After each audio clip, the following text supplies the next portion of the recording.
Hello there, guys, and welcome back to my channel for a live reaction following Chelsea winning a game. What a time to be alive. It's been way too long. Everton doesn't even seem like a few weeks ago. It seems like a whole lifetime ago. The amount of ups and downs I've had as a Chelsea fan since we've played Everton is crazy. And that's basically a good description of today's game. Ups and downs. We start well, then Ruben misses his chance. So I'm even personally probably more fuming than everyone else just because he bottled it. And then we get a penalty. Ruben wins it. I'm gassed again. And then VAR screws us over again. Then Conor Gallagher decides to be stupid twice after Cucurella was also stupid with that pass, well, to initiate it all. We have a man sent off, and I'm like, oh no, here we go again. But thankfully, Raheem Sterling, even though he tried real hard to not save us by, not making it 2-0 when he could have done it a minute or a few minutes earlier, with the double to save us, to save Conor Gallagher personally, quite frankly. But then we had to make it nervous again. I'm very intrigued to talk with the boys about that very goal that we conceded to make it 2-1 for Leicester at the time, because there's so many players to blame that it's difficult to blame a single one, because I feel like there were so many involved in that. But at the same time, I'm not sure who I think is mainly at fault. So I'm very intrigued to hear what the boys have to say. But in the end, we got it over the line. Thiago Silva and Aspie at the very end with some heroic defending. We got it over the line. That's what matters most. 3 points. Let's ignore the fact that Liverpool won 9-0. Let's ignore the fact that City were 2-0 down and won 4-2. Let's just ignore those things. Just be happy at the fact we actually won a game of football. Jester, I feel like it's been a very long time since I've last had you on the channel. You've since also created your own YouTube channel, ladies and gentlemen. Please check it out. The link is down in the description. But Jester, you just said it there before we went live. We're getting too old for this kind of thing. Like, we need to start making things a bit easier. But at the end of the day, we still won. So overriding feeling, still glad that we got away with the 3 points, or more annoyance at how difficult we made it? Well, you can't really expect that you're going to have 2 yellow cards in 30 minutes of the game and have a player sent off. So if you go from that point forward, to get 2 goals and win a game 10 men down in the Premier League against a team that's really not trash. They might have quit on their manager or whatever they've got going on, but they have good players on that pitch. It's not like we played Bournemouth, following up on the 9-0 there. Don't speak too soon, bro. Watch us play 1-1 against them. Well, that would be the Chelsea thing, right? Yeah. But to do that, to win a game of football, playing the majority of the game down, and for a lot of that match until Rodgers made those changes, we actually had the majority of possession, which is mad to me. Yeah. But we'll get into each individual player, but I don't want to take this too long. But yeah, it was a great win. My heart is good and strong, because if it wasn't, I'd be in an ambulance right now. 100%. I hear that. Yeah, I mean, like you say, we criticized after after Leeds. Well, I say we. A lot of people criticized after the Leeds game the mentality that we show once things go against us. And to be fair to the team, once things went against us today with the red card, we didn't crumble. We didn't capitulate. We didn't just bottle it and throw it away. Now, we nearly did on a couple of occasions at the very end, because there was still some dodgy defending going on, which will still need to be looked at. But of course, we were a man down, so maybe we'll forgive them a little bit more than usual for that. But still, we didn't bottle it. We didn't capitulate. So compared to last week, it was a drastic improvement, Bertram, wasn't it? Thank you for coming on, as always, my friend.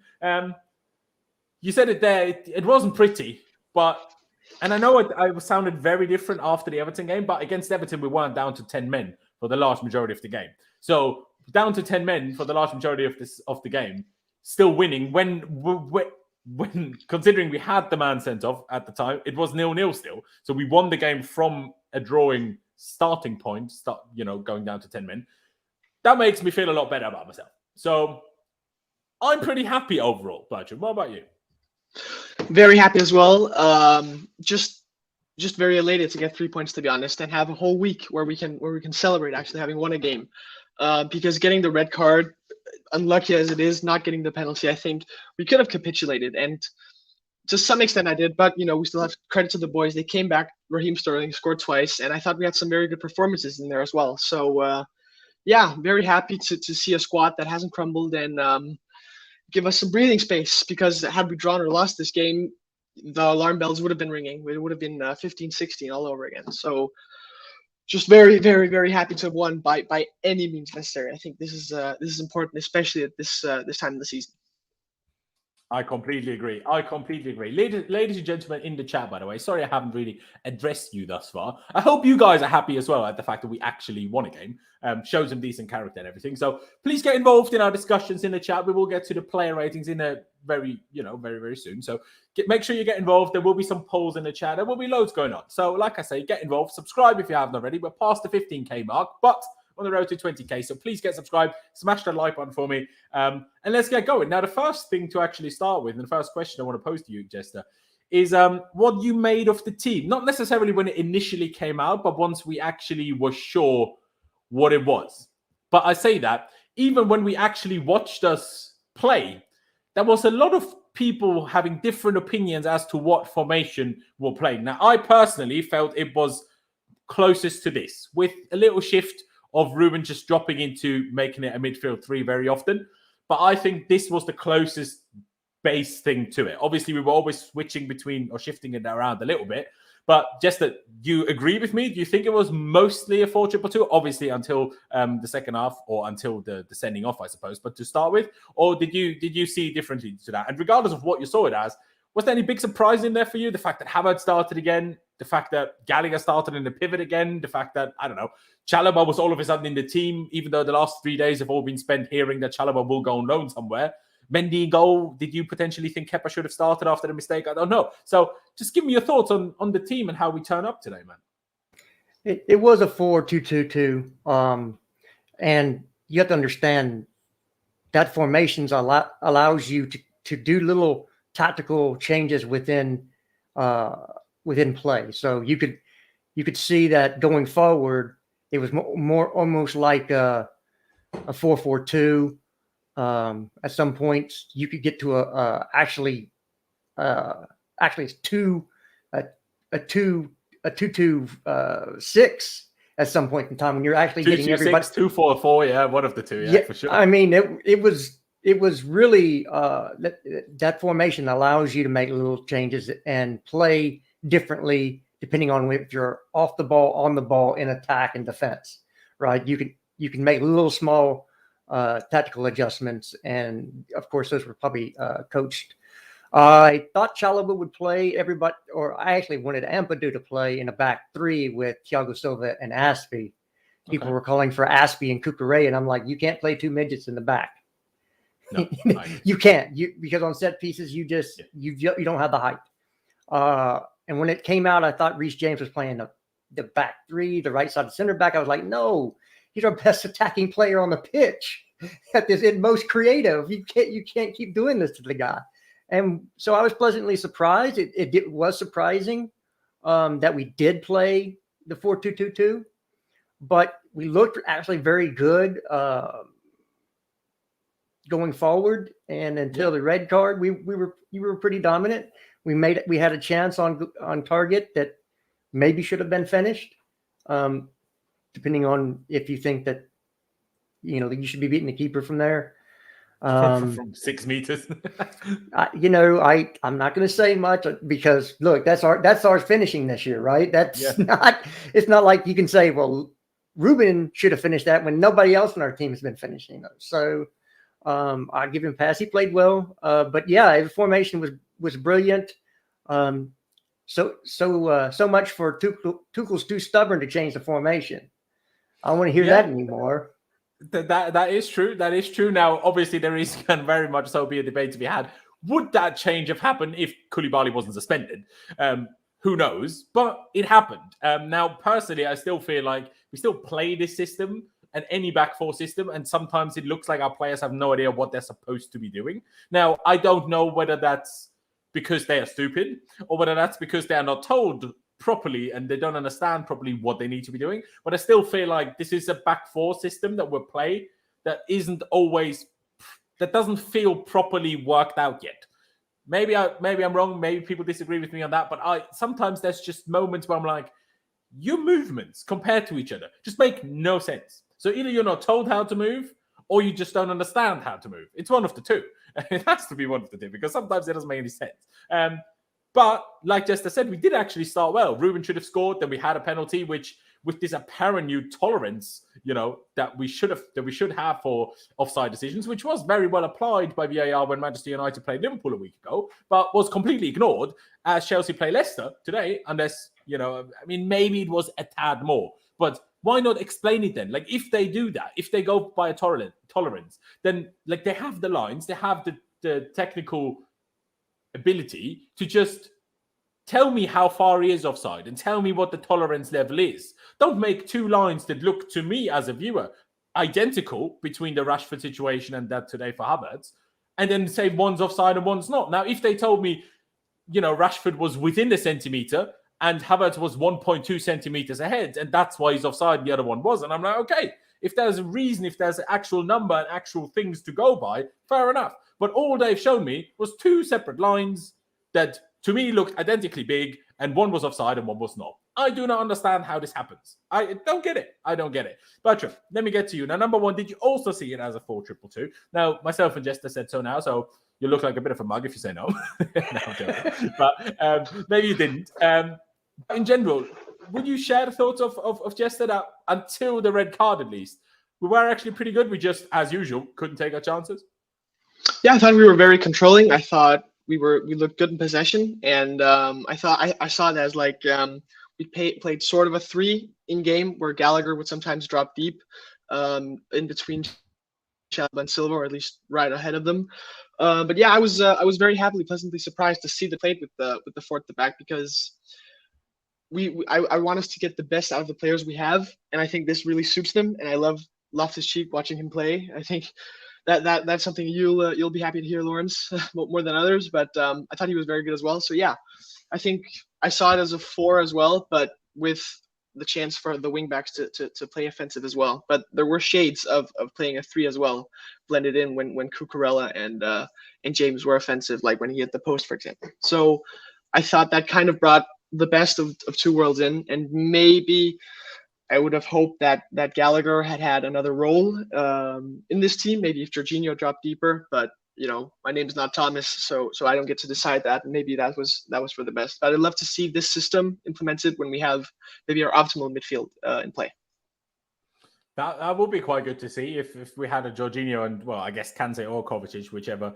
Tuchel will pick Kante. I personally would pick Kovacic, but, that will probably forever be a disagreement between myself and Thomas Tuchel. But hey, here we are. Now, we have Super Chat here by Wing. I'm not 100% sure what you're trying to tell me. So Mendy opposes, say, I assume, Kai, Werner, Kepa are unlucky. Lol. Number one, why are you talking about Werner? He's long been sold and being shit for Leipzig out of one lucky goal. So why is he mentioned? Kepa didn't even play, so why is he unlucky? I don't understand. Maybe he's unlucky for not playing. I'm very confused, but I appreciate the donation regardless. So shall we start with the player ratings, and shall we start in goal? Because last time out, that was very much so a hot topic of discussion after Mendy's errors in the last game against Leeds. Today, now, let's talk about it. And I'll start with you, Bertram. The goal we conceded, actually, Harvey Barnes' goal, not Ashley Barnes, Harvey Barnes. Who do you think is at fault for that? Like, was Mendy's ball from the goalie not good enough? In midfield, was there something wrong in your opinion? Was it simply Aspie being too slow to follow Harvey Barnes, but then getting dragged and not being in position? Where do you put that down to, and then lead that into the rating for Mendy? Because if he's at fault for that goal, his rating needs to be lower. And if he's not at fault for that goal, he can get a pretty decent rating today, I reckon. Actually, I thought he was. I didn't think he was at fault for their goal, personally. I thought when I watched it first, I thought he could have kicked it longer, but I thought it was both unlucky. He kicked it to Kai, and it was just that tiny bit too far away from Loftus-Cheek. If anyone's at fault for that goal, I'd say Aspie for pushing too far up on Harvey Barnes. Because when you watch it again, it's like it's a very simple goal. He plays a 1-2 with Vardy, gets through, and I've seen a lot of tweets saying that you shouldn't get beat at your near post, but that's not how goalkeeping works. You shouldn't get beat at all in an ideal world. But I thought it was a very good goal. Hard shot, came in. I don't think we can take too much away from Mendy there, and I thought he played a very good game. And I think he's still number one. I'm so happy we got to go another week without seeing all this rubbish about having to drop him. Yes, it was a terrible mistake against Leeds. Really schoolboy stuff, but it happens. And he's not exactly Ederson with his feet. He's a shot stopper, and he proved that today. I thought he was excellent today. And he had one where he gave away a corner. It was a bit suspect, but I thought he was good. And if anyone is at fault, it's maybe Aspie for being too aggressive. I don't know what you guys think about it, but that's how I see it from a Danish goalkeeper. Fair. Before I move on to Jester, mate, are you a goalkeeper? Is that what you just said? Yeah. So we have to stick together. Okay, so that makes the whole near post conversation a lot more interesting. I'm very much more down for this. Okay, so now why do you say then that you disagree with this idea that you just simply shouldn't get beat? Was it just the amount of power on the shot?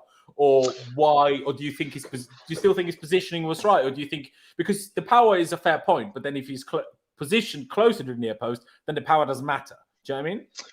Yeah, but I hear a lot of like pundits, for example, they say you shouldn't get beat at your near post. But if that was the case, then you just stand at your near post, and then you can just get rifled past the other side. So it's difficult.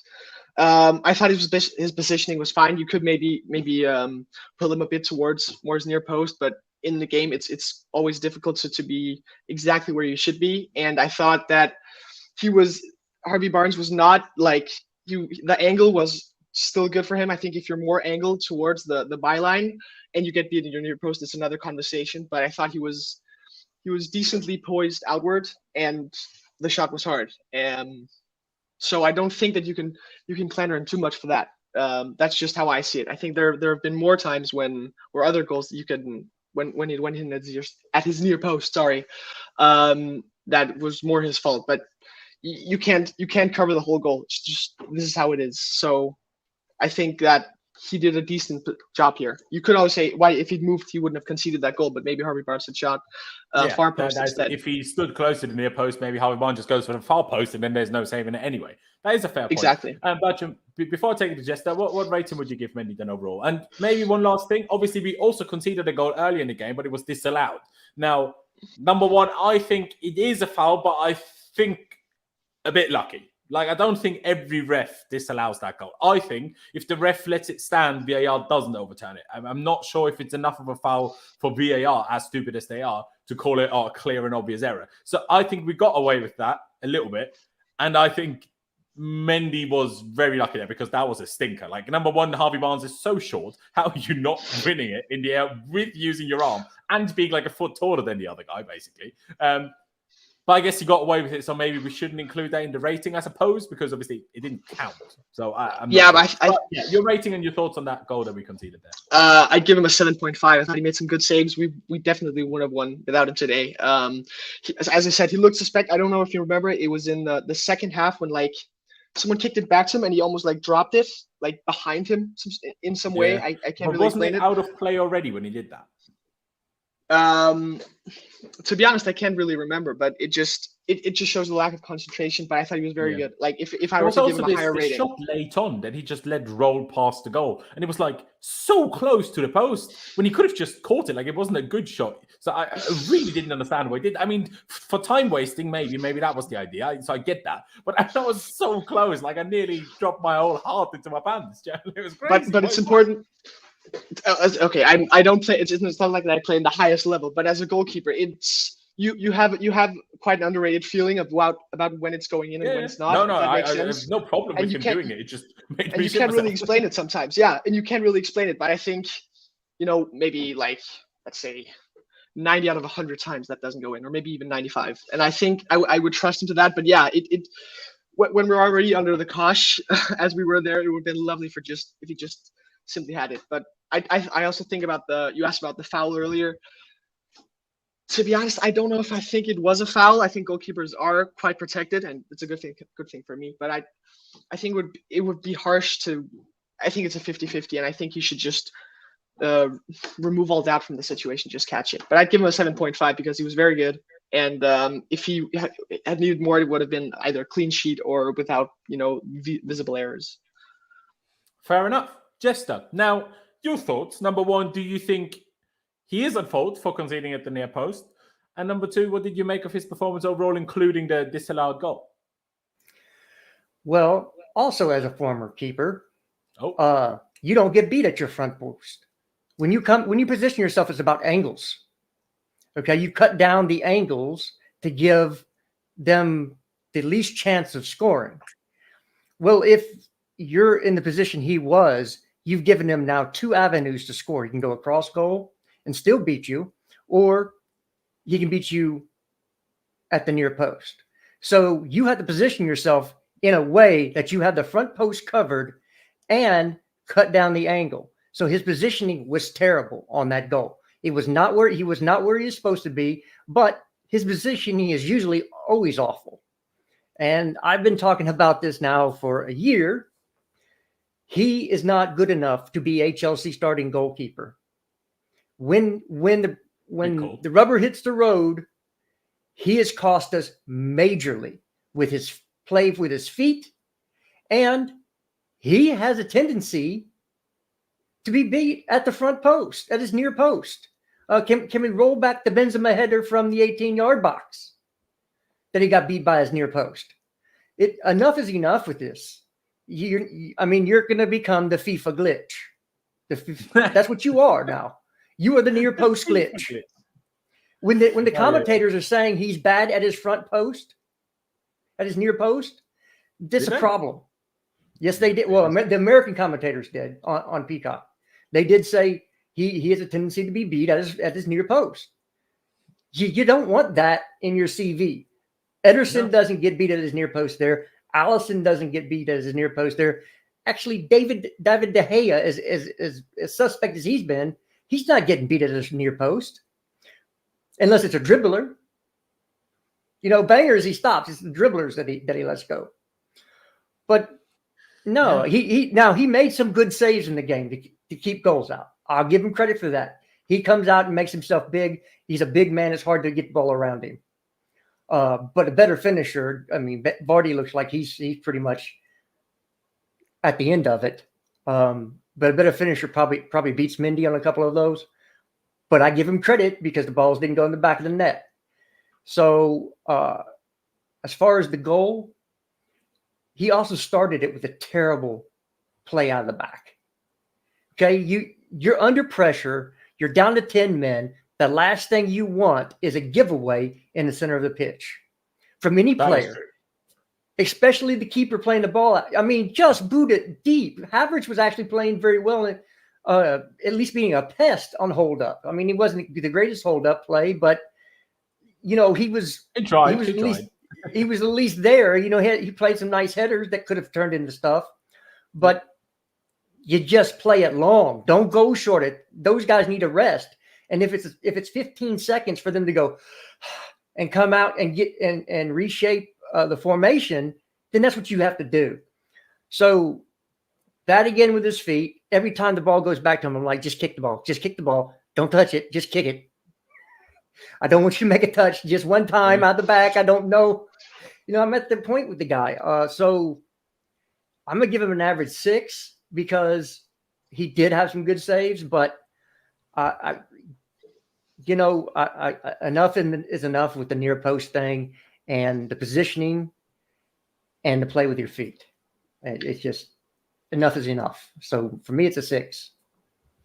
I'm sorry to interrupt real quickly, but did you guys think that it was that bad of a goal kick? I think, he kicked it to the halfway line and it did hit Havertz, and it was quite unfortunate, but didn't really have anything to do with him that he didn't get it. Do you think it was that bad of a kick? Yes. The goal came directly from that kick. That means it's a bad kick. It was very unfortunate. I don't think he means that whether the goal comes after. I think he's like, are you trying to kind of saying like, could Havertz have come closer? Or because otherwise, if it's too short, it's too short. But otherwise, Bertram, how do you mean? I think he hit rather than they just didn't put enough power on it.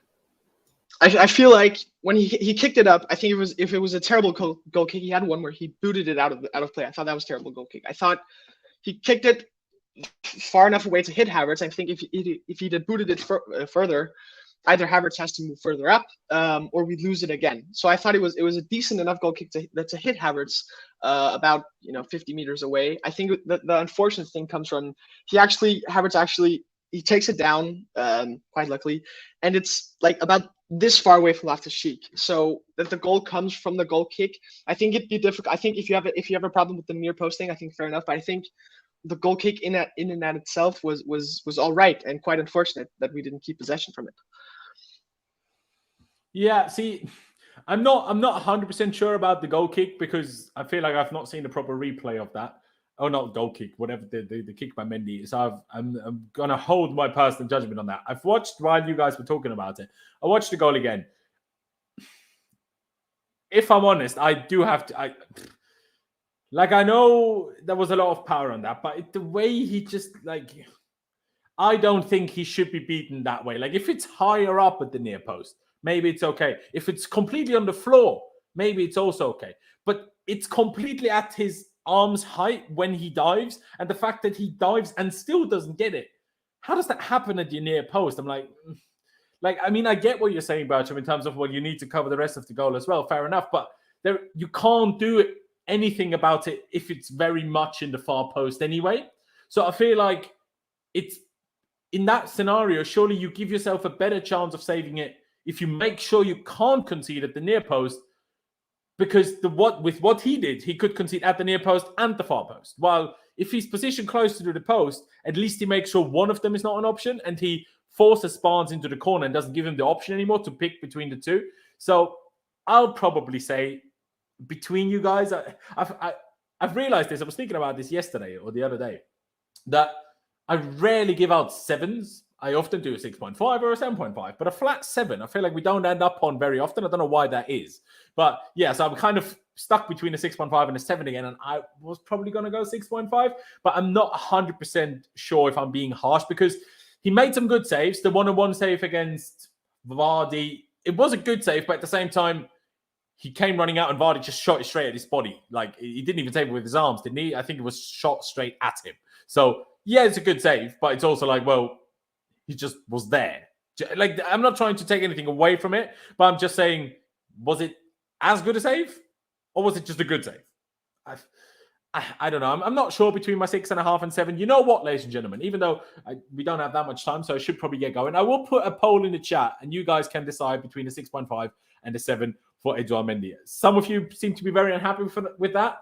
I'm sorry for that, but hey, here we are. This is democracy. So let's move on then and not spend too much time on the goalie. But again, ladies and gentlemen, please place your vote in the poll in the chat. Jess, I'll take it back to you. Defenders. We'll start with Trevor Chalobah.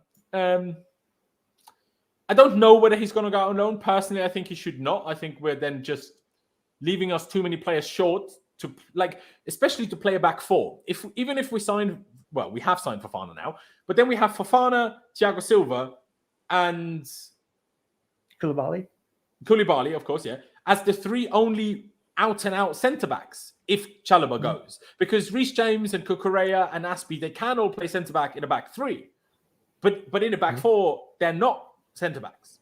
So then if we want to keep the back 4 as a valid option throughout the season, now, Jester, you might say Ampadu, but I'm judging by the fact that Tuchel doesn't seem to rate Ampadu because he's not involving him. So that makes me think he's not really an option either because otherwise he would be involved more, right? So that's why I'm like, why would we ever consider loaning out Chalobah? But regardless, it's more about today's game. What did you make of his performance? There was good moments, but there was also moments where, like when Vardy messed it up and put it in the side netting, that was poor. Yeah. And so look, defenders can be having a decent game, and one mistake makes you look like you shouldn't be at this level anymore. Chalobah cannot get beat by Vardy there. You cannot get beat and leave that man on his feet. You just can't do it. You either take a yellow card there and bring him down. Oh, but if he brings him down, he might get red, to be fair. No, well, Thiago Silva was in the goal when he shot. Yeah, so. But with the referees, how they call things against us. But if you were seen to playing the ball and you got to make sure that he goes down.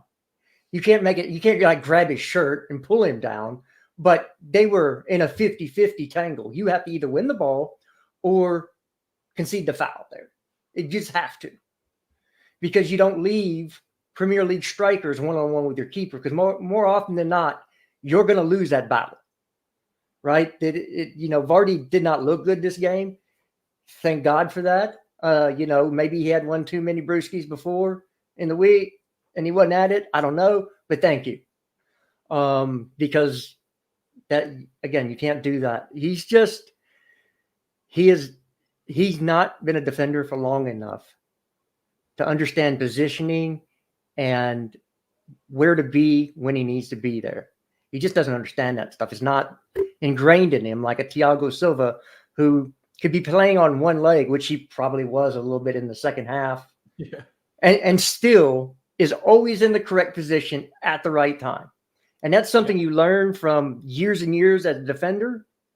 And of course, Chalobah's not been that. Just instinct, I guess. Yeah. And it's, some of that is natural born gift. Yeah. Not everybody has it. Doesn't matter how long you play. So for me, this is going to seem harsh, but I'm going to go 6.5 for Chalobah. He was good, but he had a couple of times where if they were more clinical, that would have been it. So, see, let me go that hard. I think 6.5 is pretty reasonable, if I'm honest. Yeah. I'm going to stay 6.5 on that. And I think Supreme's comment, as much as me and Supreme disagree on a lot of things, I'd probably agree with that. He was good until midway through the second half, but he was good, not like outrageously great, but then has a rather poor end to the game, and therefore I'm saying still above average, but not much, hence 6.5. So I would probably agree with that. Bertram, what about you? 6.5 fair to you, or do you think it is a little harsh?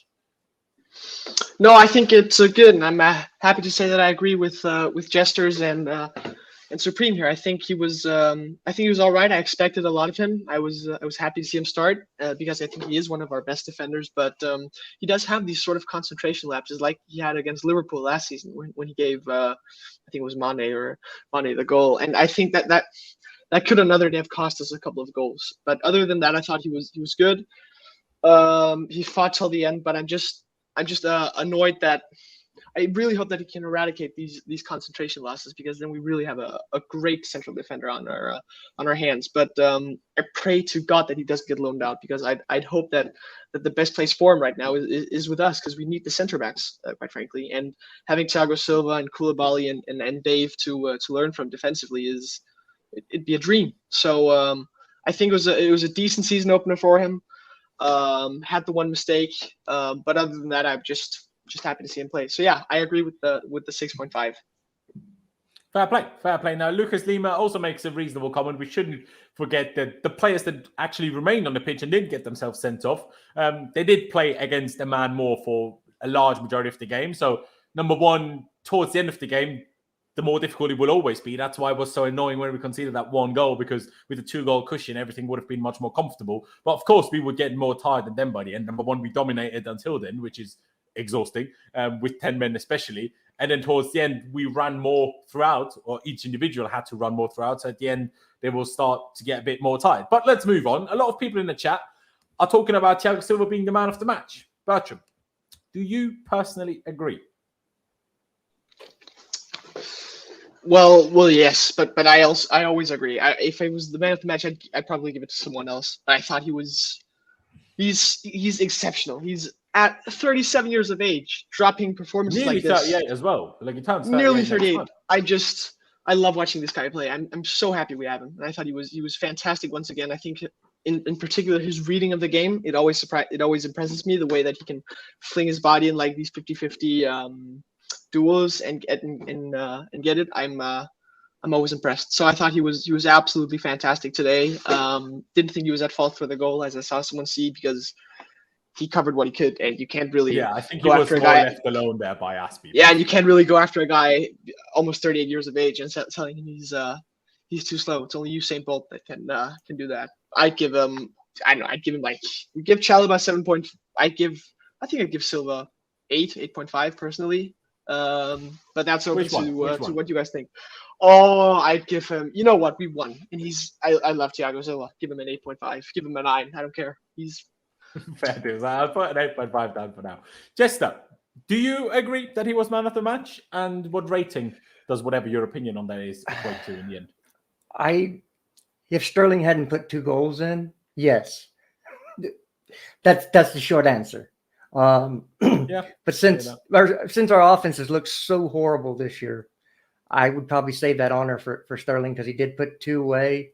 Almost had a hat trick if the keeper didn't come up with a save. It was a save on the one that everybody thinks he pulled.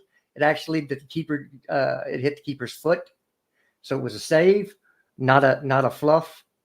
The one that went off the post. Still shoot so the goalie can't save it. You know what I mean? I'll give you that. But look, that's a low bar for the offense. It is true. We're not comparing too much here. Yeah, it is true. But Thiago Silva is just, you talk about silky players in offense. He's a silky player in defense. Yeah. He's just there. He knows what it is. He knows exactly how to contort his body to play the ball and not foul a player. It's a beautiful watch. And if you ever want to see how to play defense, there's only one person that you put up, not Virgil van Dijk, it's Thiago Silva. He was a 9. A 9, that high you'd go. Okay. Personally, I probably would have gone for the 8, which leaves us at an 8.5 overall. And I'm not saying that because I don't think he was great, but I'm saying that because I think as a team, we just play too slowly sometimes. And that often, I personally feel, starts with Thiago Silva. I'm like, why do you take so long to pass the ball? Defensively, the guy does everything great, pretty much every game. But that, especially being, well, number 1, Brazilian, number 2, having played in such great offensive teams, I'm like, bro, that we need to play fast. I guess maybe he doesn't know from Ligue 1 because there you don't need to play faster to be good offensively. But we just need to, we just gave Leicester so much time to set every time we had to go back. I would have gone 8, but maybe I'm being harsh. I don't know. I just don't think we were I know we were down to 10 men, but I don't think we were as a team great enough to give anyone a 9 today. That's the only thing I'd say. But I do actually agree with what Jester said. I think in terms of rating, Thiago Silva might be the best today. But Sterling is still the man of the match, if that makes sense. So Sterling didn't play as good of a game as Thiago Silva. But to win the game, Sterling was still, arguably more crucial than Thiago Silva. Maybe similar, but we need the goals, right? That's the thing we struggle with the most. You know what? Now I've thought about it. I'll also give him an 8.5 rather than an 8, but remains us at an 8.5 regardless. Please don't hate me too much, chat. Let's get to Cucurella on the other side. Now, should have had an assist, maybe, for Sterling. Jester was just talking about the chance, even if it wasn't a great ball and he was completely lucky that ended up with Sterling. Or did he get an assist regardless? Who assisted Sterling? Yes, he did. James, of course. Oh, he did? Oh, yeah, he did. Yeah, the first one, even though not much to it, but it was an assist. True. But, of course, as much as Gallagher, and we'll get to him, was really stupid to get himself sent off, none of it happens if Cucurella doesn't first play the worst corner you've ever seen and then the worst back pass you've ever seen. Because, yeah, that is really what put Gallagher in trouble. Because now we saw what Chalobah did with Vardy later on. So if Gallagher doesn't bring it down, there's a chance Vardy's through. Now, will Vardy score, judging by what we've seen after that in the game? Maybe not, but do you want to take that risk? I'm more annoyed with Gallagher with the first yellow card than I am with him with the second yellow card because I understand why he maybe felt he had to do that in that moment. And in the end, I guess it worked out because would we have won going 1-0 down? Probably not. But we won going down to 10 men and remaining at 0-0. So it's a tough one. But I'm talking about Cucurella right now. Good game.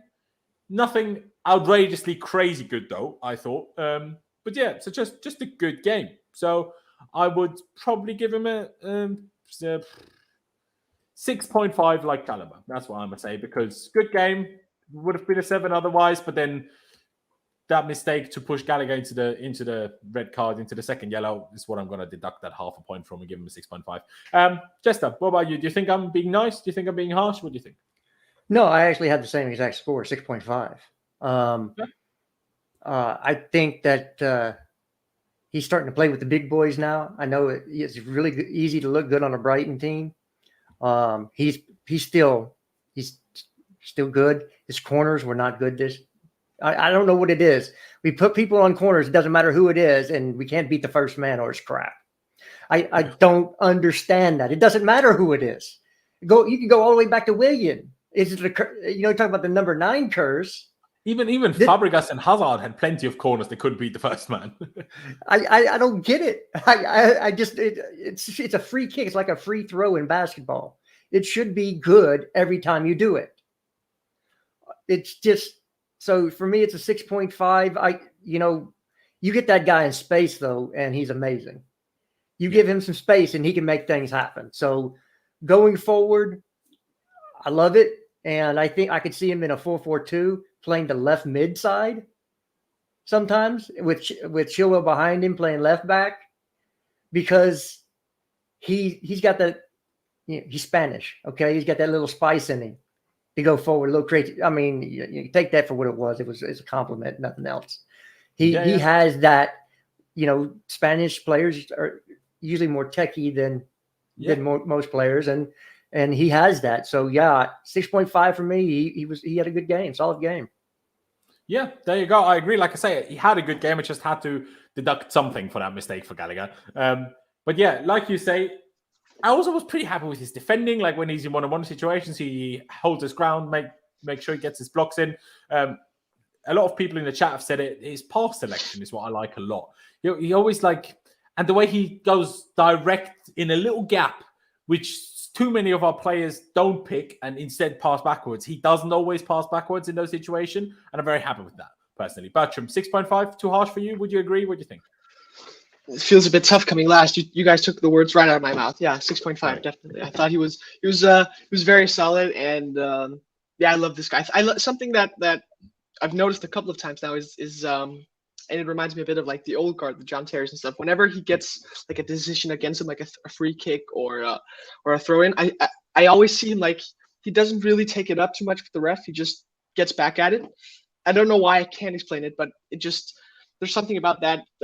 Okay, I can't control this, but I'm just gonna go and do my job. This professionalism that can get you quite far, and that I've seen from some of the top players at our club, which really makes me love him. But yeah, I think you touched on the pass selection as well. I think it was good. He always looks forward, even though the pass might not always come off. I thought it was just a very solid game from a very solid player with one of those with the David Luiz hair, which is important. We always have someone in the team that has these characteristics. So very happy with him. I'd love to see him maybe, as Jester said, having Chilwell behind him. I think that could be quite fun.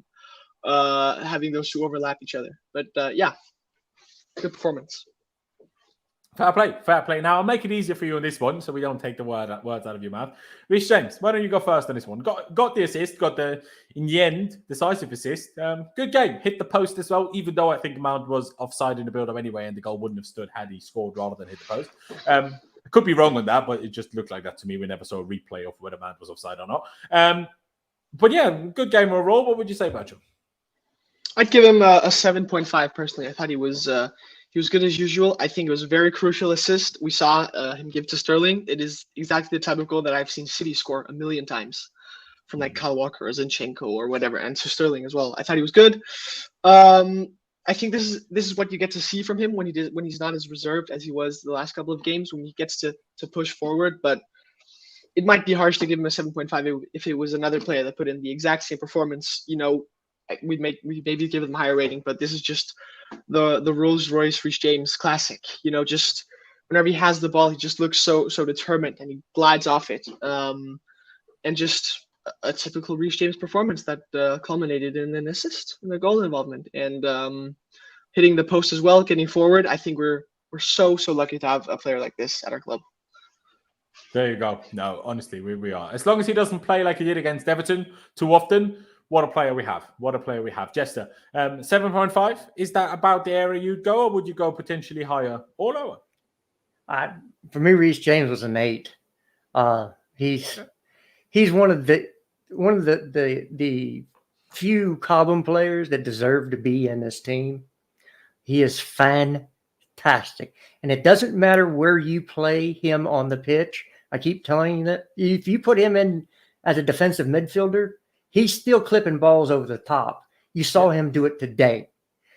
This guy is – I don't want to hear about Trent ever. This is the best right back / right wing back in the Premier League and quite possibly the world. He can do everything Trent does, but he can play defense. Yeah. So I agree. he's brilliant, and I know I'm not saying a whole lot. We're trying to keep this short because I've got some place to be, and I guess Bertram does as well. 8. Fair. Now, I'm struggling because I'm not sure between a 7.5 and an 8.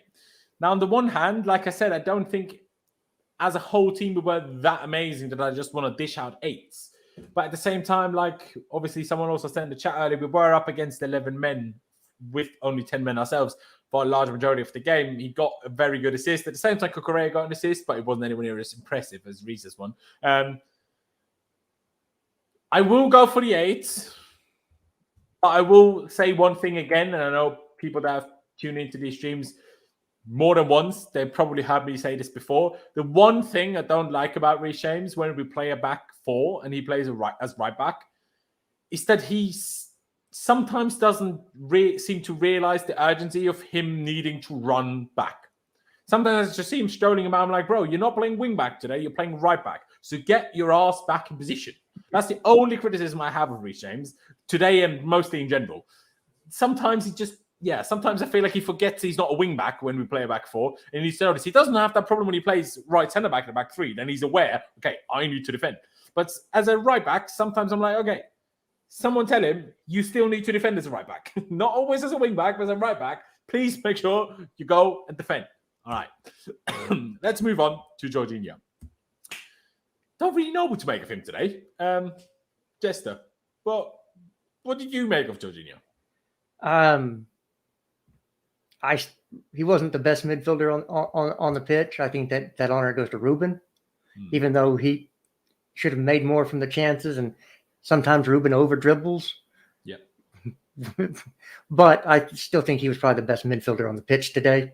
For me, Jorginho, there was one time in the second half when they had a breakaway that they fluffed. They messed it up. That he gave the ball away at the halfway line. You cannot do that when you're a man down. You cannot. So for me, I'm just going to give him an average 6 today. Didn't do anything really terrible. He had some good passes, and so he had one big blunder. Still goes down too easy. I hate that. You just blow on him and he falls over, thinks he's going to get a free kick, and they're on to him now, and they're not going to give those. So for me, it's just a 6. Okay, I don't think I'm too far off with my assessment. But Bertram, what about you? Does it about fit your assessment as well, or would you go for something different? Yeah, I'm not going to be too up in arms with that. Personally, I give him a 6.5. I thought he did his job. I was livid with he had that one that Jester talked about, and then he had another one in the first half, if I remember correctly, where he kind of gave the ball away loosely. But otherwise than that, I think he's just a calming presence to have in our midfield and someone who knows how to keep the ball flowing, even though it's easy to say, and I sound like the biggest Sarri fan ever. But I thought he was quite good. I'd say he was above average. If 6, generally I think 6 on this channel is like what you give if it was average. Sorry. Anywhere between 5.5 and 6 is average to me. Yeah, I'd give him an above average performance. I thought he was not bad. I thought he was slightly good. Yeah. See, I probably would have gone 6, but now that I see Chalobah got a 6 and Cucurella got a 6, Cucurella got a 6. Sorry, both of them got 6.5. If Cucurella gets a 6.5, I think I'm going to stick Jorginho with the 6. I think Cucurella was better. So I'm going to keep the 6. Now, Gallagher. What can I say about him? Now, I understand it was his first start at the Bridge, and he's been a Chelsea fan ever since he was a little child. So I understand that the nerves in that occasion are probably there, and I don't want to hold that against him because I think that's only a natural thing to be the case. But you just cannot get yourself booked like that. It's the same, I would be a complete hypocrite if I criticized Koulibaly for it last week and Gallagher does the same thing this week. Just Gallagher did it instead of in the 80th minute, whenever Koulibaly got himself sent off in the end. Gallagher did it all within 20-something minutes. Like when did the red card happen in the end? I can't even remember. But early, it was not good enough. Let me just check. When was the red card? 28th minute. So not even half an hour gone, and you get yourself sent off with, especially one, but in a sense, 2 completely unnecessary tackles. I'll give him a 1. I don't want to be too harsh and give him a 0, but you could just give him a 0. Do you know what I mean? Because it doesn't really get much worse than, well, costing your team a player with less than half an hour played and not having done that many useful things. He was involved in one attack that we probably should have done a bit more with. But it's that one moment when he is the only reason why he only had one moment, because he got himself sent off and stopped himself having more moments. Is that enough to give him a higher rating? I don't know. Like, it doesn't, like I say, it doesn't really get much worse than getting yourself sent off after 28 minutes, does it? Hey, Chester, help me. Do you think, what would you even give him? Like, you could even give him an 8. He only played for 28 minutes, but... Yeah, it's a 1 for me. And I thought this guy would be good in our squad. And he's just Mount with better hair and less composure. I don't think I ever need to see him in a Chelsea kit ever again, to be honest with you. Ooh, really? That much? Ooh, nah. I think that's just use him to go get Zaha. Yeah, but I would personally, I'm not sure if you agree with that. If we get Aubameyang, we shouldn't get Zaha, because I think Zaha is a left winger or a striker. It's most certainly not a right sided player, I think. So either Aubameyang or Zaha, should be both in my head. But well, I don't know. I don't rate anybody in our attack right now other than Sterling. So you need at least 2 players to come in to play, because I would sit Mount and Havertz until the cows came home at this point. I'll talk about that later. For me, it's a 1. You can't get sent off in the 28th minute with 2 yellow cards. You were on 1. You knew you were on 1, and it was 6 minutes between the cards, by the way. 6 minutes. Shouldn't have. So, 1. Enough said.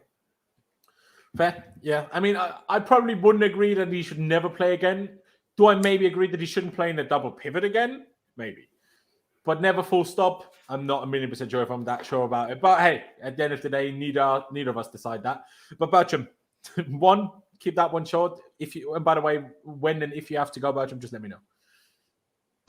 Yeah, you know what? I have quite a lot to say on Gallagher. I think I'm really surprised about the reception he's getting, to be honest. I agree. Getting a red card today was so foolish, but I can't believe the stuff I've seen this past week about people criticizing him. He was shocking against Leeds, but today I thought he was all right. I thought he won the ball back a couple of times, and getting sent off like that, it was terrible. I thought he did need to make the free kick personally to do it, but some of these things about Gallagher, I agree. You know, he may not right now be tailored to a system, but I think last season and the season before, we've been seeing one of the best talents in the whole of English football. Playing for Crystal Palace, almost the man of the match every game, scored at the Etihad, for example, scored a great goal against Everton. I think we have a player there that hasn't played before in a team like us, you know, a dominant team where we have the ball that much. And I think we have a player now, a young English player who's played a lot of Premier League games, who both loves Chelsea, has a work rate, and fills a role that we don't really have when Kante isn't playing. I think we need to be honest with ourselves and say he has not lived up to the expectations we've had these last couple of games, if we're honest. But it's way too soon to give up on him. I think we just need to give him time, tailor him to our system, and I'm 100% certain that if we keep giving him the shot, and if he keeps learning and progressing, we'll have one of like a core part of our team already. But that's just my point of view. Fair play. But what rating would you give him, though, bro? It's difficult when he played like that. I'd give him a 1 as well when he gets the red card. Fair. Before we get to Mason Mount, just to take it from a negative to a bit more positive, even though he obviously missed a huge chance very early. I do probably agree with Jester that he was the best midfielder. Even if him and Mount were kind of like you see there. But obviously in the second half then, after 28 minutes, once Gallagher got sent off, he moved into midfield next to Jorginho. And he wasn't as much of an offensive threat anymore than, of course, being in a more defensive position. At the very end, even playing as a 6 with 2 8s in front of him of Pulisic and... Who was the other one in front of him? Kovacic, of course, who had come on, my bad.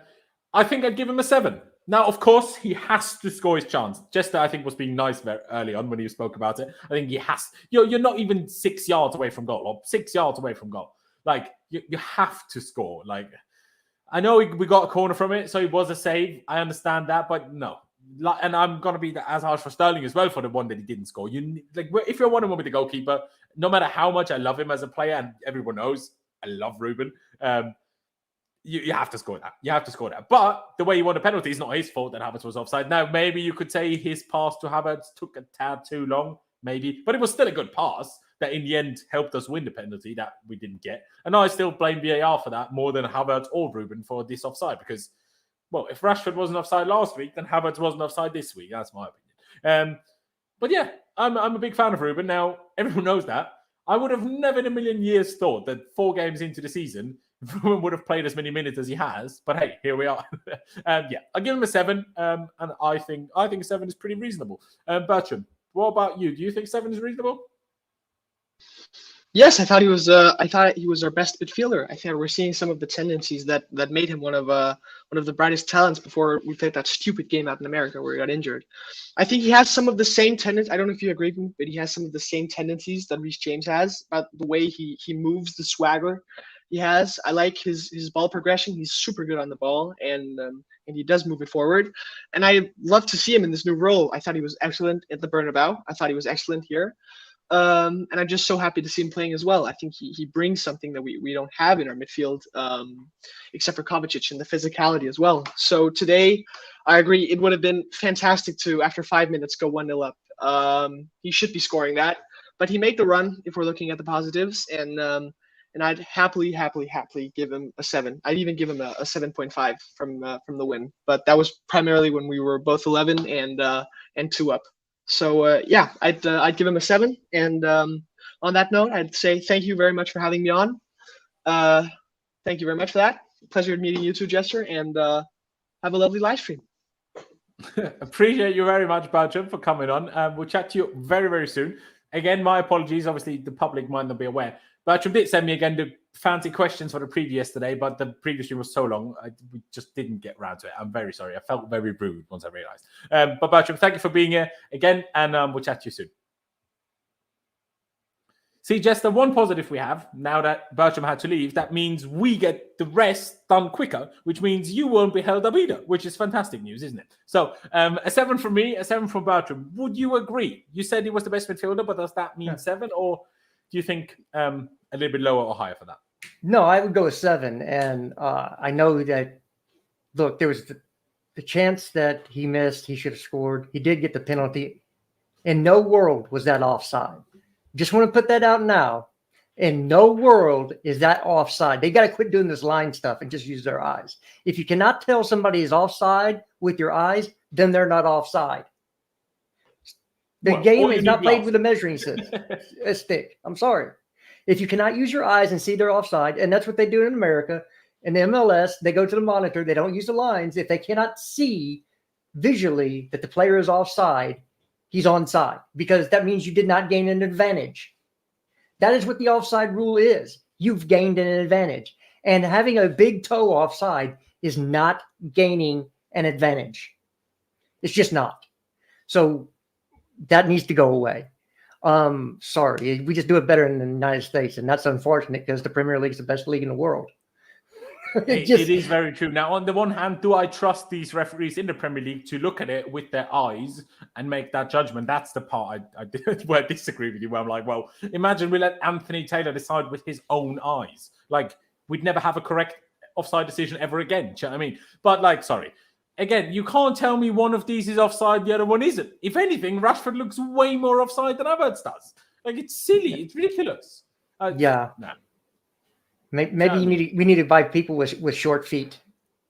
Maybe Havertz has too big. Maybe that's what we need to do. Just buy players with short feet. It's quite funny. But yeah, there you go. But fair enough. The 7 for Loftus-Cheek, you said. Yep. I'm always happy when people are happy with Loftus-Cheek. I know you are. Exactly. Huh? Yeah. Hey, when we played Watford and Ruben and tore into Ruben, I was like, excuse me.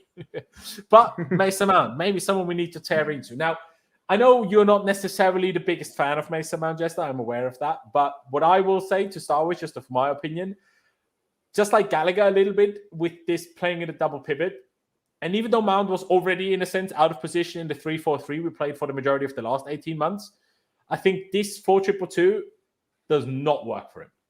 Like, we've played that a few times now, and I don't think once Mount had a good game in it. Now, is that an excuse, and should he still be doing better? Of course he should still be doing better. But I do think, like, the amount of players we find excuses for playing out of position, that also needs to apply for someone like Mason Mount. And this system does not work for him. Now, does that mean he should... There's a question now, because there's two solutions to this. Either we don't play the system, but we keep playing Mount, or we keep playing the system and we don't play Mount. But the combination of it is wasting a position, because in this formation, it's almost as if we're a man down at times, having Mount on the pitch. And I am a big fan of Mason Mount. I think he's a very good player that has things to improve upon, but which 22-year-old doesn't? You know, yes, there are Haalands and Mbappes out there, but you can't expect everyone to be Haaland and Mbappe. Like, not everyone's going to be Haaland and Mbappe. It doesn't mean automatically you're shit. It just means you're not as good as Haaland and Mbappe, right? So there are things to improve, of course, but that system clearly doesn't work for him. We've played it enough now with him, and he's not been good once, and that doesn't work. I mean, he was hooked at halftime, not purely for his own necessarily just being bad. Obviously, it came through Gallagher being sent off. But in that first half, maybe I pushed it to a 3, but I can't remember Mount doing anything. Jester, can you remember him doing anything? And do you agree with my opinion that this system is just not for him whatsoever? Well, he's an 8. We don't play any systems with 8s in it. Yeah. So, ergo, he shouldn't be on the pitch. When was the last time Mason Mount had a good game? Please, somebody tell me. I cannot remember. It's been that long. Well, last season, yeah. Not this season. No, I'm sorry, but when last season? I mean... Mate. I better remember who we played in the last game. Don't ask me who played well. Sorry. That's what I'm saying. I cannot remember a standout game from the quote-unquote star boy of Chelsea Football Club. Yeah. No, it's fair. Can't remember. I can't remember it either now. You went down to a 2? Yeah. I did change my mind. I was like, yeah, down to a 2. So I think Mount is a terrific number 8. But other than that, he's a limited player because he doesn't have pace. He's always just that little bit too slow. His decision making is wonky sometimes, and his stats have been inflated by free kicks and set pieces. I think it's 8. He's got 8 open plays assists in the EPL since he's been here, and 0 against the top 4. That's still more than the rest of the team, other than Reece James, though, to be fair. So. Bar is not that high. That is true. The bar is not that high. That is very true. So I personally, I agree with you. He's an 8, and if we should play an 8, simply because he's still one of our better players and should be playing in a position where he actually can be good in. I also think he could be a good central 10, but this wide 10, whether it's in a 3-4-3 long term, like he's had good games there, but that then is super depending on form. If he's in super form, he will play well no matter where, as most players will. But when he's not in super form, the more you put him out of position, the more he will struggle. And that's what we're seeing at the moment, in my opinion. As a central 10, I think he's most certainly more suited to whatever we're doing today here. But yeah, I'll say 2. Will you say 2, Jester, or what will you go for? I'm not going to quibble out. He got yanked at halftime. Your 2 is fine with me. Not going to argue that point. Yeah, I just think I can't give a 1 or a 0 because, I mean, Gallagher getting himself sent off was still worse than what Mount did. So I can't go quite as low. But yeah, let's go to maybe not fully man of the match in everyone's opinion, but certainly the guy that won us the game, essentially. Scoring 2 goals, could have had 3, should have had a really good assist because that cross to Loftus-Cheek where Ruben missed it was a wonderful cross and was deserving was just deserving of an assist. But he got his goal, looked very happy. I mean, he scored plenty already for us, but they were just all counted offside, unfortunately. So finally some stood. So that was great to see. He seemed very happy. Everyone seemed very happy. We gave Thiago Silva an 8.5. We gave Reece James an 8. Because the weird thing is, I think Sterling, other than his 2 goals and the assist, I don't think he was that great. I think there was moments where he was slow. I think there was moments where I'm like, what is he dribbling? Where his decision-making was confusing. But at the end of the day, I still prefer him to play not so great and then score 2 goals than do what he did in the last 2 of the last 3 games, where he plays great but doesn't score. I'd rather you don't play great and score and win us the game than you don't play great and we somehow don't win. Do you know what I mean? So I'm going to give him an 8 as well. I think Thiago Silva warrants the highest rating on the pitch today, even if Sterling was the match winner, if that makes sense. Would you make of my assessment, and what's your assessment, Chester? Well, I thought that as soon as Mount came off the pitch, we played better. Yeah, everybody in attack. Havertz looked better. He wasn't great still, but he looked better in the second half than the first. And we were down to 10 men at that point. So I want my attacking players to score and assist. And he could have potentially had 3 goals, a hat trick with an assist today, if all things being equal. We haven't seen a performance like that from an attacking player in months, if not years. So for me, he's a 9. And we'll put it, because I gave Thiago Silva a 9. You did? And Sterling was my man of the match because he put 2 goals away. We got 2 goals from attack. Imagine that. Imagine that. It's true. It is true. Now, okay. See, I don't think you're wrong as such, or I'm not offended by you saying, "Oh, I'll give him a 9." Do you know what I mean? I just think, I don't know. I want to be a bit. When he has a good game where he scores and plays well, I'm like, if I dish out 9s now, what do I give him when he scores 2 goals and plays well? I can't give him a 10 every time. So that's why I'm like, a bit holding back, give him an 8. But we're sitting at an 8.5 overall. Now, Kai Havertz, you touched on him already, and I agree, actually, he got better in the second half when Mason Mount wasn't there anymore. Was that purely because of Mason Mount, or was it because Leicester all of a sudden didn't park the bus and he had a bit of space to do things? Could be both. Probably is both. But he's certainly a player of contention at the moment, isn't he? Is it questionable for him to start the game? Maybe. But obviously, we don't know whether Broja was fit to start the game. Now, is it questionable to finish the game? Most definitely. I don't understand why after 80 minutes or whatever, we didn't bring Broja on for fresh legs up top, some fresher pressing, maybe someone that isn't bruised all over his back and back of his head already, and bring a fresh guy on to win some long balls. I didn't understand that decision unless Broja isn't fit, but if he isn't fit, then why is he on the bench? So I don't really know what rating I want to give Kai Havertz.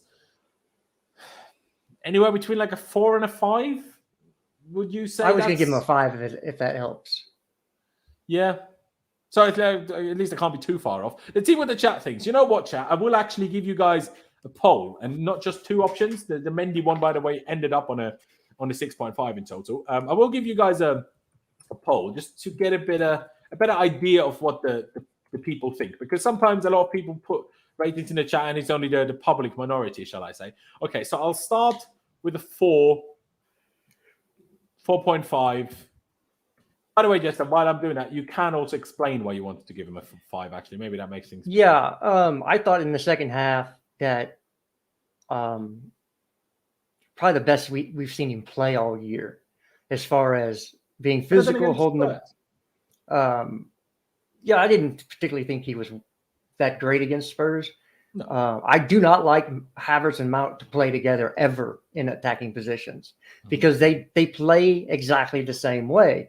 So the space that Havertz wants to drop into and to play his style, Mount's already taken that space up.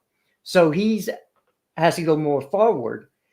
And Havertz is better when he can drop into the space and have 2 attacking players in front of him that have pushed the defense back, and it creates that little donut of space that he can drop into and build up play, dink balls over the top, or beat a man and get in and score. For me, that's where Havertz is at his best. And because he was up top alone a lot, he was given that space. I mean, he started the one that Cucurella played across and Sterling hit the post. He started that, if memory serves. He And also that's- was involved in the second goal. Like he was Yeah. involved with Reece on the wide areas before the cross to Sterling. So, I mean, he plays a lot better when Mount's not on the pitch. He seemingly and- does, yeah. At least judging And by today. I've been, again, that's another thing I've been on for a year. You can't play the two together. Unless you're playing a 4-3-3 and Mount's playing as an 8, you can play Havertz and Mount on the same pitch. But if you're having them both in attack, they just don't complement each other at all. So for me, Havertz, I'm gonna give him a 5 because I thought his second half was a lot better than his first. But again, there's nobody there that should, other than Sterling, should have their place guaranteed. Fair enough. Fair enough. You know what? I think I'm going to agree with your 5. Now, I initially put out a poll that started on 4.5 and ended at 5.5, but then I saw a lot of people in the chat giving 6s. Now I'm seeing even more 7s. I didn't go as high as a 7 with the poll options. I'm sorry, ladies and gentlemen. But please vote in the poll. It finishes at a 6. I didn't expect anyone to give him higher than a 6, if I'm honest. It is a bit confusing to me. I'm also not 1,000,000% sure the situation you're talking about, Clutch, but I might have just missed it. I do. Oh, do you? And is he right with that? Is that the case? Yeah. Sterling could, should have been able to play Havertz in. And when Sterling mishit the pass, basically, and then okay, I see what he's talking about. Okay, but then do I trust Havertz when he has still 40 yards to cover to actually score that? I'm not sure, but it is a wide open chance still. So Clutch is right. But yeah, I think I'm going to agree with the 5. I think we need to make sure that we're not too flip floppy, because if we're super harsh after Leeds, and then people dishing out 7s after today. Was he better than against Leeds? Of course. But people were giving out 0s for Leeds and then 7s today. He was most certainly not 7 ratings better today than he was against Leeds. Not in my opinion, anyway. Now, do I think he did? To be honest, was he 5 ratings better? Probably not. But all that means is probably that the 0 was a bit harsh last time. You're live in 9 minutes, Chester. Okay, we will wrap this up very soon. There's not that much more to talk about anyways. Now, one sub we made very early on was, of course, Azpilicueta. What do you make of his performance? Well, I tried to shift this around into the formation we played in the second half. You talk about Aspie, bro. I'd give Aspie a. I thought he was better than Chalobah in the second half. I think, he did with the captainship. I'm gonna give Aspie a 7. I thought he, everybody blames that on the goal on Aspie. For me, no. Look, sometimes good offense beats good defense, and I'm not going to give him blame on that. Again, there was other people who should have done better in the first before that run happened. So for me, I think I'm gonna give him a 7. I thought he had a lot of last ditch tackles. They could have had more. I know he cleared some balls in behind for corner kicks when there were crosses going through. I just thought he would, I just thought he was good. Yeah, no, I don't disagree. Like, I do think he should do better on the goal, just because I think the main problem is he reacts too late to Barnes' movement. And then once it's too late, rather than trying to follow him anyway, even though by then he should have known it's too late, he should have just stayed, because then at least he could have stopped the 1-2 if he just stayed, right? So I do think he messed up a little bit there, hence, but I'd probably go 6, because I do think he was very good, but I do think that wasn't ideal. But maybe he was so good overall that one moment still leaves him at a 7. Because he was good. Him and Thiago Silva were doing a lot of defending towards the very end. You know what? I'm just going to agree with the 7. I'm going to agree. The next 2 subs we made was Jorginho coming on for Mateo Kovacic. Or the other way around, sorry. Kovacic coming on for Jorginho. And Christian Pulisic coming on for Raheem Sterling. And then in the end, us shifting it to a 3-5-1. Obviously having a man sent off. It was then Loftus-Cheek as a 6 at the bottom here. Kovacic as the left CM. And Pulisic just the right CM with Kai Havertz completely on his own up top, which is why I thought, why not bring Broja on? We had a lovely Christmas tree going on in the middle of August. I say the middle of August, but at the end of August. Just quickly for these two, did either of them do enough for you to give them a rating? Or, well, I know Chilwell came on at the very end, actually. But did either of Kova or Pulisic do enough for you to give them a rating? Or would you give them an NA? They came on in the 75th minute. Kovacic, I thought played, was more involved than Pulisic was, but we won the game. They came on, they were part of the win. If I'm going to rate Kovacic, I'll give him actually 6.5. And I'll give Pulisic a standard 6 because I thought Kovacic was better than Pulisic when they came on. See, and you know what? I don't disagree now. Could we give Pulisic a little lower of a rating for not being involved a bit more? Maybe yes, but also, like for Mount, he's playing out of position. He's not an 8. He's not, and especially the longer the game went on, the more we were defending. He's not a defensive 8, even more so. Do you know what I mean? We weren't really attacking much anymore by the end, were we? So I think I'd feel harsh if I give him anything lower than that. Now, Jester, I appreciate you very, very much. Now, quickly, you could quickly help me with a rating for Thomas Tuchel. What rating would you give him? Then I'll let you go. Hopefully he saw a lot of things we've been seeing up in the stands, because sometimes at pitch level, you don't get to see those things, but up high, you can see the deficiencies in the player. Yeah. We played a different formation. I'm going to give Tuchel an 8. I agree. I would have given him a 7. So let's give him a 7.5 overall. There we go. Jester, I know you need to go. Thank you very much. Everybody, make sure, not right now because I'll finish this in like 10 minutes, but when I'm done, head over to Jester's stream. Go check him out. Please subscribe to him. The link is down in the description. Jester, thank you very much for coming on, and I'll chat to you soon, mate. Thank you, sir. Thank you. Ladies and gentlemen, we have a couple of more minutes to go. I'll just be discussing a couple more things to round this out, because Jester had to go. A lot of people, including like Pice and, well, not Con, but Pice and Charlie and all these lot were at the game. A lot of people unavailable. So here we are. Now, my screen looks very small. Could I do it like this? What happens if I do this? Oh, that's interesting. Now you can't see nothing.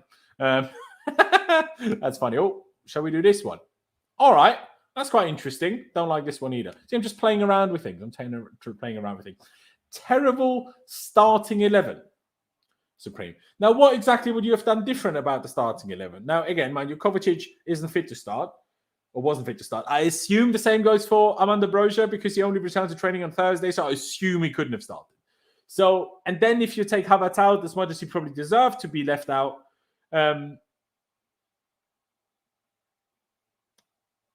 then you lack so much height. So I'm not sure if I fully agree with you. Now, Clutch, if you watch the game, you can happily come on. If you didn't manage to watch all of the game, don't worry about it.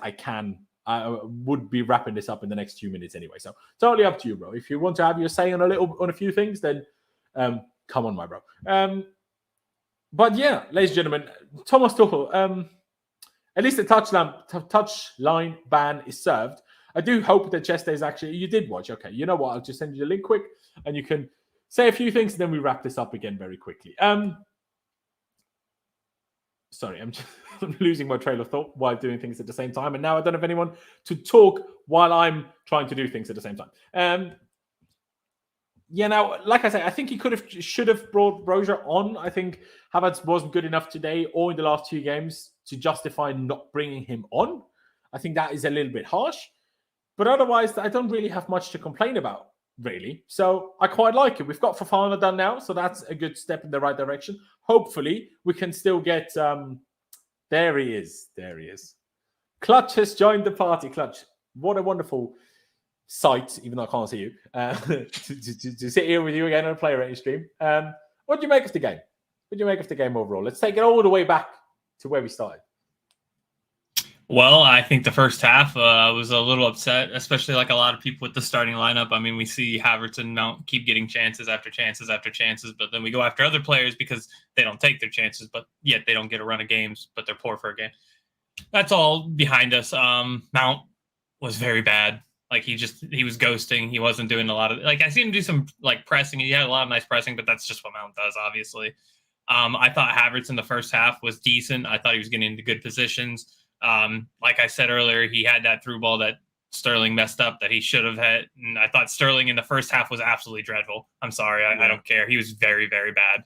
He was trying to dribble. He lost the ball every 5 seconds. He couldn't connect a pass to save his life.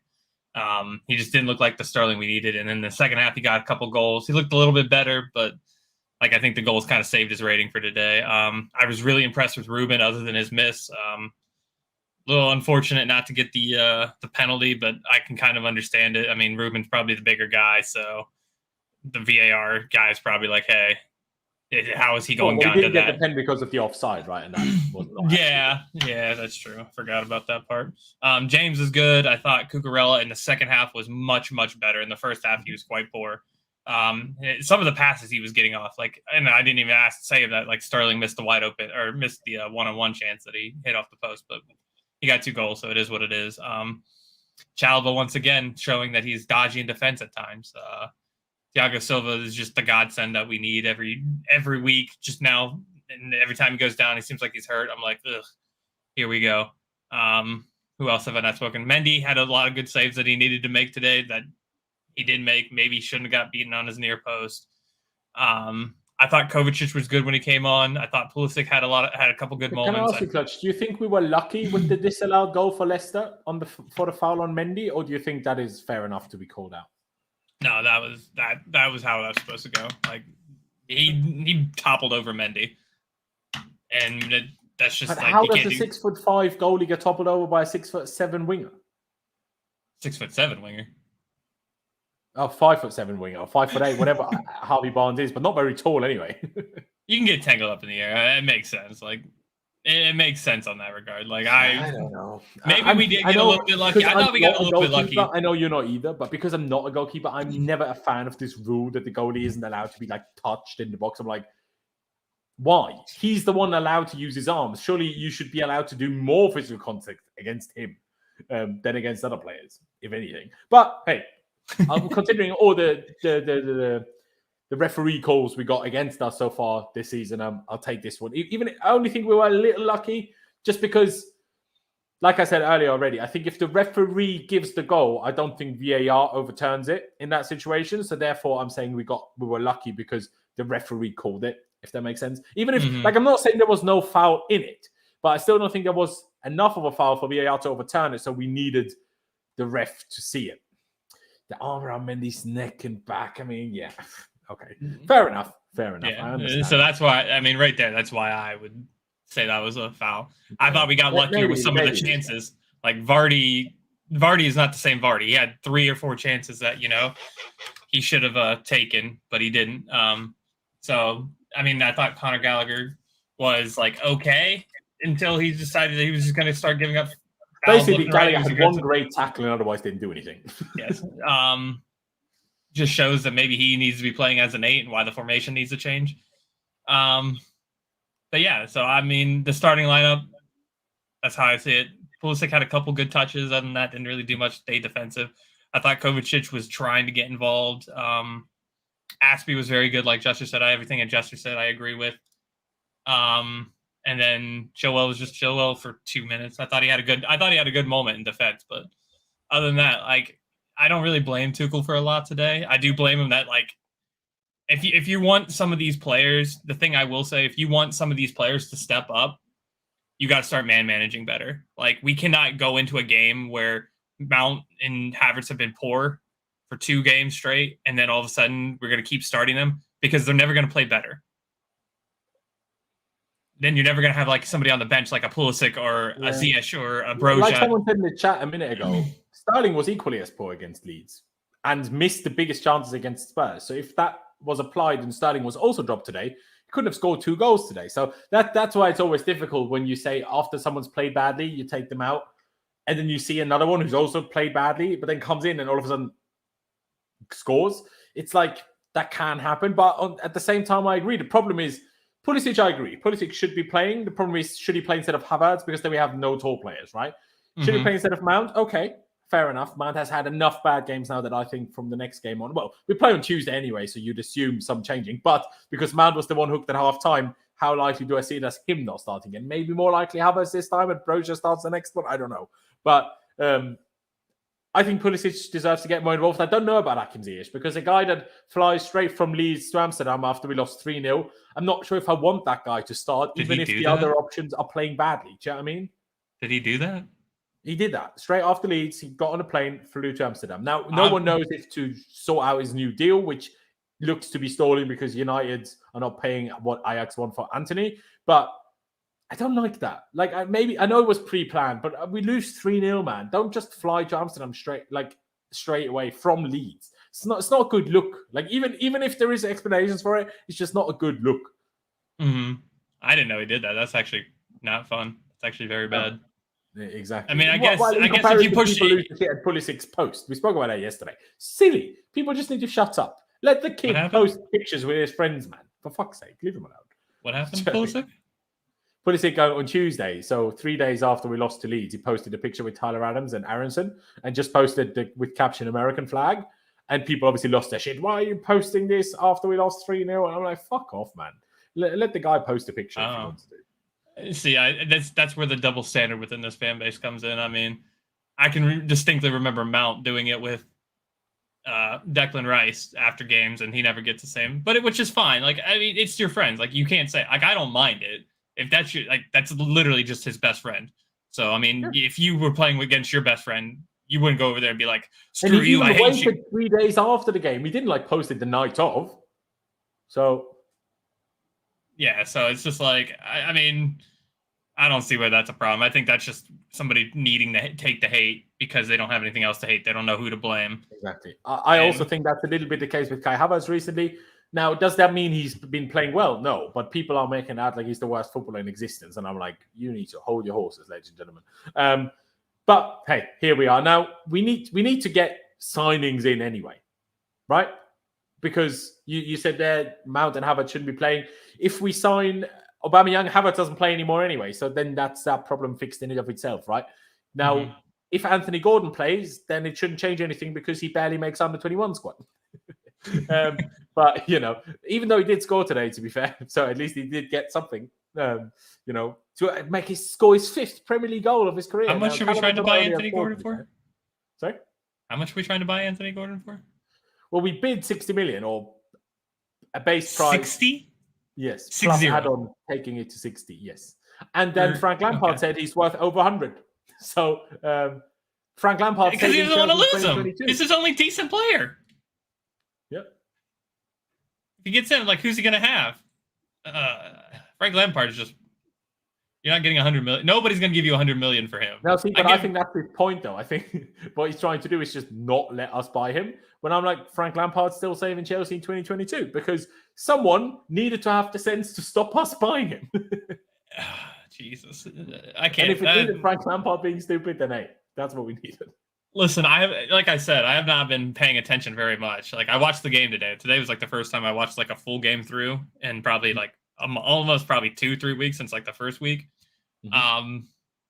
And every time I even slightly hear about something oh yeah, we're going after Aubameyang, great. Oh great, that's a great signing. That's a fantastic signing. Not really, he sucks. He sucks these days. He's not terrible, but he's not what we need. Anthony Gordon is not what we need. Did I hear Maguire the other day? Is that what I heard? Yeah, thankfully that doesn't seem to be happening because we just signed Fofana yesterday. So because I guarantee I'll be Tuchel out if Maguire is even anywhere close to being mentioned.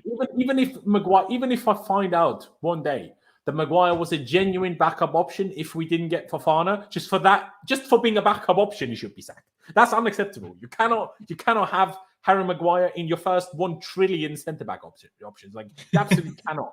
Unacceptable behavior. Do you know what I mean? We would have to pay 50 million to get him too. That's the other part.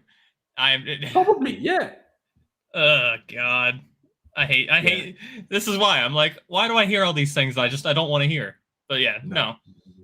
Did we get Fofana over the line? The Aubameyang one is a tough one. I agree with you. I don't want Aubameyang, but now it's August 27th, and we're not close to signing anybody else. So I'd still rather Aubameyang than no one, probably. What about you? Would you rather Aubameyang or no one? Considering we've already let go of course, Lukaku, Werner, Hudson-Odoi seems to be going on loan to Leverkusen. So that means 3 attackers gone and only 1 signed. We need someone.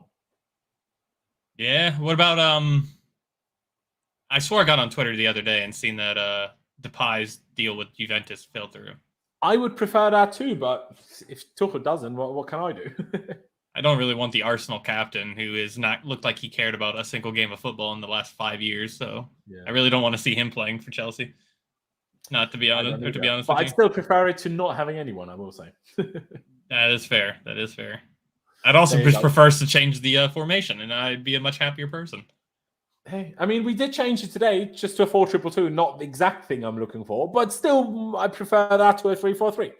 Not always, but as a general idea. I just don't think we're that good at executing it yet, but I think the more we play it, the better we will get at it. Now, someone in the chat, and thank you for whoever you were, I didn't see your name, or I don't remember your name, said Pice brought up a very interesting point about Billy Gilmour. Big shout out, Pice. Follow him on Twitter if you don't already. And he tweeted, if we don't get a midfield signing before Wednesday, then there's no reason as to why Billy Gilmour shouldn't get a chance. You can't tell me he's worse than Gallagher in a pivot. He's much better technically and can play very well under pressure. I don't disagree. If it's about the double pivot, I think Billy Gilmour is a better player than Conor Gallagher. For this position, do I think overall he's a better player, especially for the Premier League demands? I probably don't.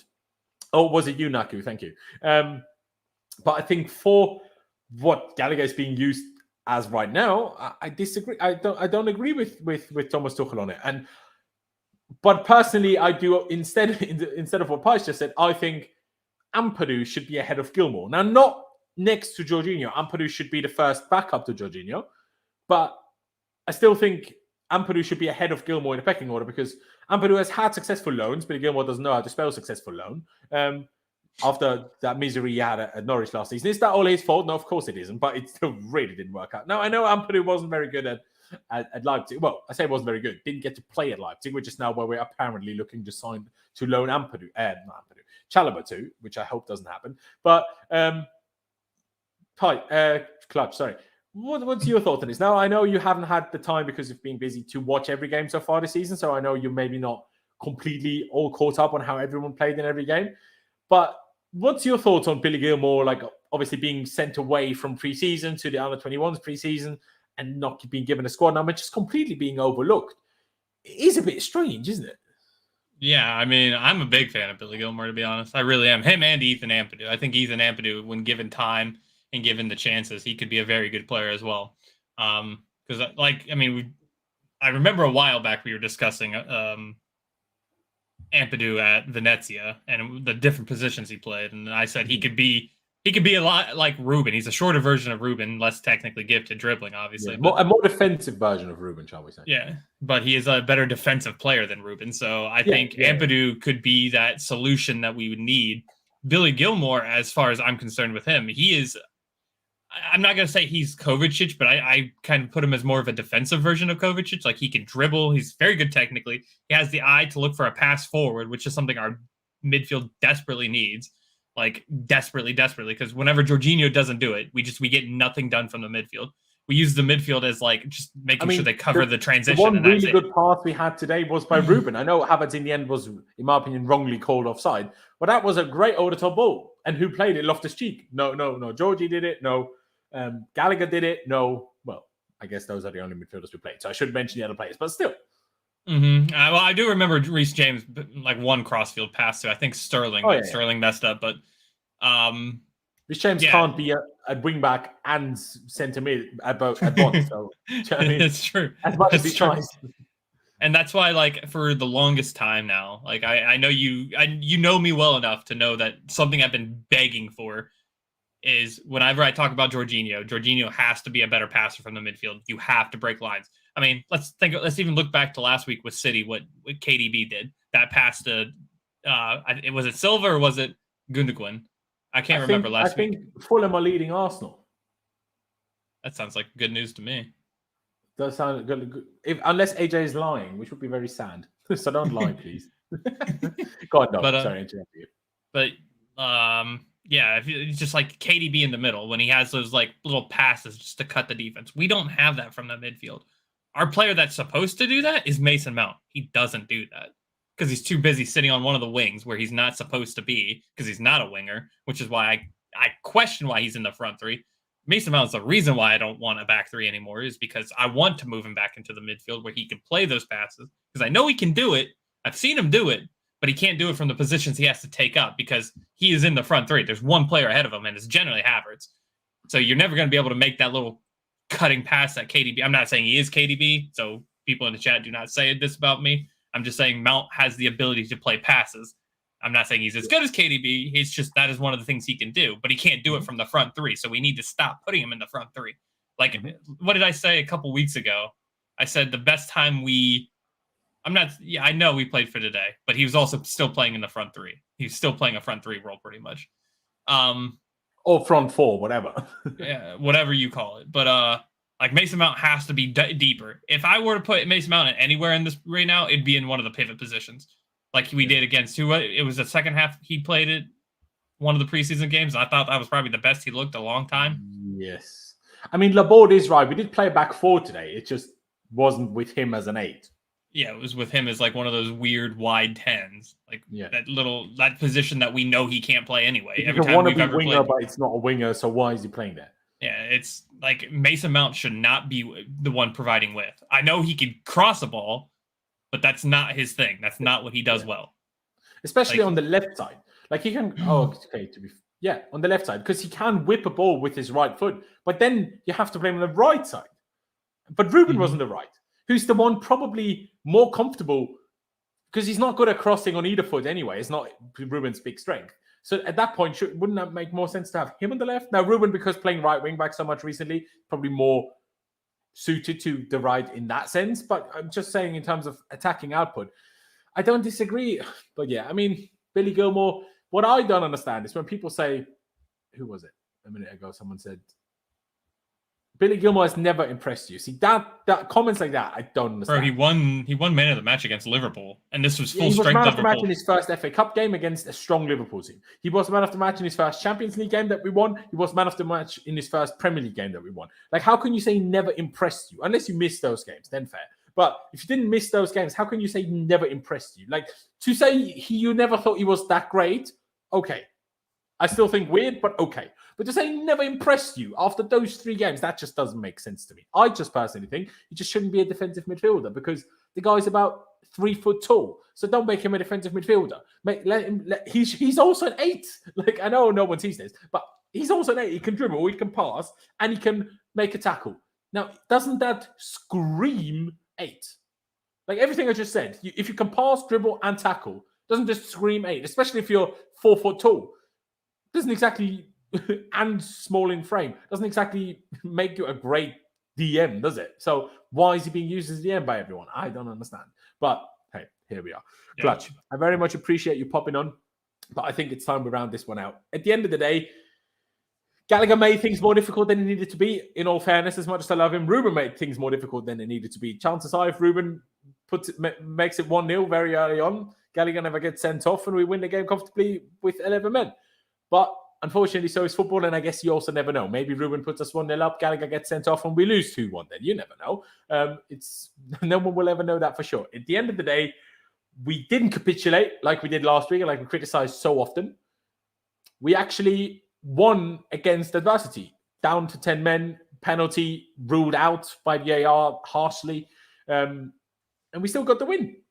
And that's something to build on, I think. And I'm also excited at the fact that we play again on Tuesday, because there's enough no midweek games now. Like, I've had enough of that. Let's get the midweek games going. Clutch, thank you very much for coming on. Everybody, please follow him on Twitter. His link is not down in the description yet, but just Twitter search Clutch CFC. You'll find him. Follow him. But yeah, Clutch, thank you very much for coming on. Ladies and gentlemen, thank you very much for tuning in. If you haven't already, please be sure to subscribe. I'd very much appreciate that. Smash that like button on your way out. If you haven't already, that'd be fantastic as well. But yeah, thank you guys for watching. Up to Chelsea, upwards and onwards. Finally a win. Let's get another one on Tuesday, and I'll see you next time.